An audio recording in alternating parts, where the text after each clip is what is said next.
तुम्ही भारतीय नागरिक आहात का?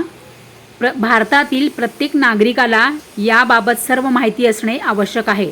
सॅलरी स्लिप, नंतर आधार कार्ड, नंतर पॅन कार्ड, नंतर LPG बाबत, नंतर ट्रेन रिझर्वेशन बाबत, जे काही तुम्ही सफर करत आहात, ट्रॅव्हल करत आहात ट्रेनने किंवा तुम्ही फ्लाईट जर्नी करत आहात, विमानाने जर तुम्ही प्रवास करत असाल, आणि बाकी जे आहे जसे की बघा, आजच्या गॅस सिलेंडरच्या किमती त्या कशा कमी होणार आहेत, किती कमी होणार आहेत, कधी कमी होणार आहेत.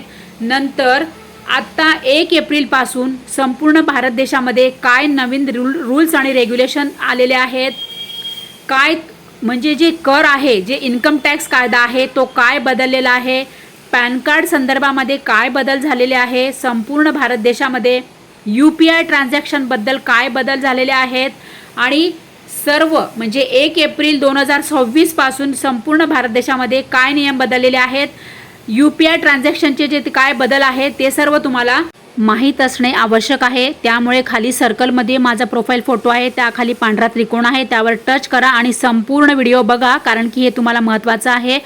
नाहीतर तुमचे होऊ शकते हजारोंचे नुकसान, तुमच्या खिशाला कात्री लागू शकते. त्यामुळे